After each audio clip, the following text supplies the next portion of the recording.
my friends, we don't have any policy paralysis. Whatever the previous governments, previous chief minister have taken a policy decisions, which policies are going to support investments and create employment, create wealth for state and government of India. We have adopted and we have improved those policies.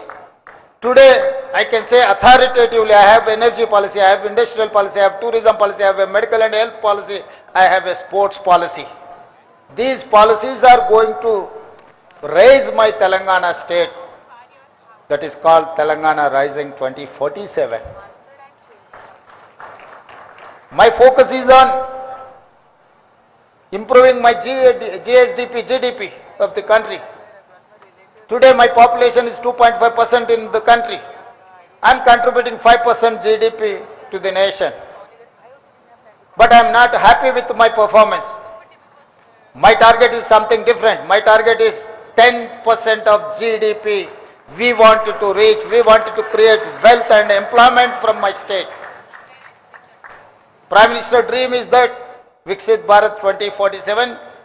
By the time India is going to celebrate 100 years freedom celebrations, that time India wanted to reach $30 trillion economy. In that 30 trillion, I wanted to contribute 10% of GDP of this country. We are working on those lines. I have a mid-level target, that is 2034. By 2034, I wanted to reach $1 trillion economy from my state. So, Amar Raja is going to support my dream. Amar Raja is going to support Telangana rising. Now I am saying Telangana is rising. This rise is not stoppable. Telangana is going to lay down a roadmap for the country to develop, to improve our infrastructure. That is why we have dedicated our policy, Telangana Rising 2047. Outer ring road inside 2073 kilometers lo manamu core urban region economy, our area service sector ga, outer ring road outside, regional ring road inside 10,000 square kilometers pure peri-urban region economy ga. ఈ 10,000 square కిలోమీటర్స్లో manufacturing Jones, మనం చైనాతో, Japan, Germany, south కొరియాతో పోటీ పడాలి అంటే పరిశ్రమలను పెట్టాలి. పరిశ్రమలను పెట్టాలి అంటే మౌలిక వసతులు ఉండాలి. మౌలిక వసతులు ఉండాలి అంటే మనకు ఒక స్పష్టమైన పారదర్శకమైన పరిపాలన విధానం ఉండాలి. ఆ విధానాన్ని రోజు మన ప్రభుత్వము రూపొందించుకొని ముందుకు వెళ్తుంది. అందులో భాగంగానే ఈరోజు అమర్ రాజా లాంటి పరిశ్రమలను మనం ప్రోత్సహిస్తున్నాం. అదేవిధంగా regional ring road outside నుంచి తెలంగాణ సరిహద్దుల వరకు rare rural agricultural region economy.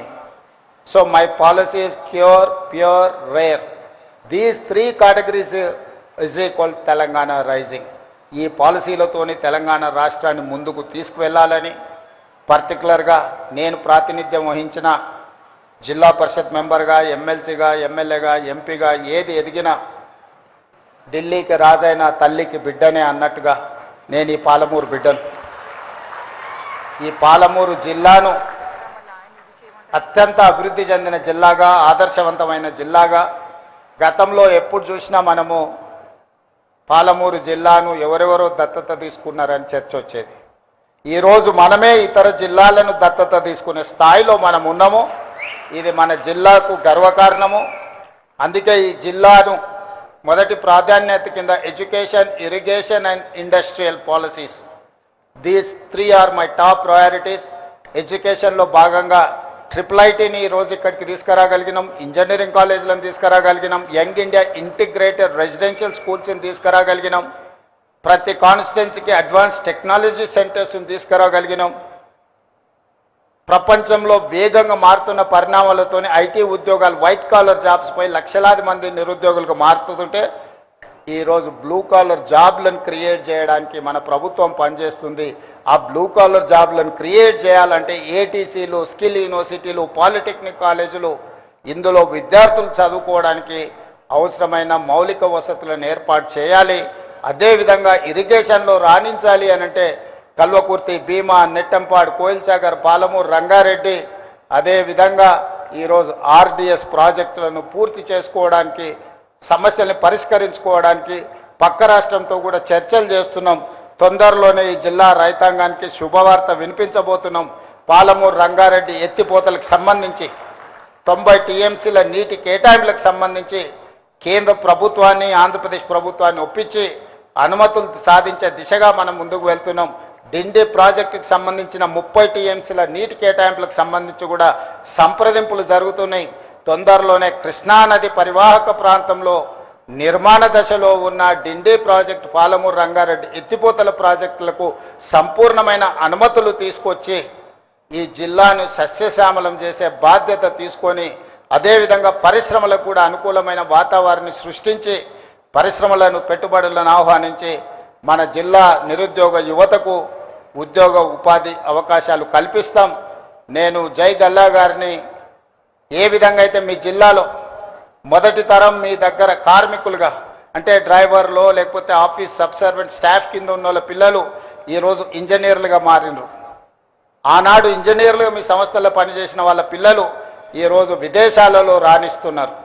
అదేవిధంగా ఈ పాలమూరు జిల్లాలో చాలామంది రైతులు మీకు భూములు ఇచ్చిండ్రు. ఈ ప్రాంత పేదలు వాళ్ళ పిల్లల్ని చదివించుకుంటున్నారు. వీలైనంత మేరకు అత్యధిక ఉద్యోగాలు ఈ ప్రాంత యువకులకు ఇవ్వండి. ఈ జిల్లా ప్రజలది కష్టపడే స్వభావం, చిన్న సహాయం చేసిన జీవితకాలం గుర్తుపెట్టుకునే మనస్తత్వం. తప్పకుండా ఈ జిల్లా మీ పరిశ్రమ అభివృద్ధికి సంపూర్ణంగా సహకరిస్తుంది. వాళ్ళని హక్కున చేర్చుకొని వాళ్ళకు నైపుణ్యాన్ని నేర్పించి వాళ్ళకు ఉద్యోగ ఉపాధి అవకాశాలు కల్పిస్తారని సంపూర్ణమైన విశ్వాసం నాకు ఉన్నది. నేను ఎమ్మెల్యేగా ఉన్నప్పుడు మీ మదర్ R&B మినిస్టర్గా చాలా రోడ్లు నా నియోజకవర్గ అభివృద్ధికి సహకరించిండ్రు. దాంతో నాకు రెండోసారి ఎమ్మెల్యేగా గెలవడానికి బాగా ఉపయోగపడ్డాయి ఆ రోడ్లు. కాబట్టి మీ కుటుంబంతో నాకున్న పరిచయం, అదేవిధంగా నూతనంగా ఏర్పడ్డ బంధుత్వం, Vikramaditya has to take responsibility. You are not only relative to Jai Galla, you are relative to me, you have to take care of this district.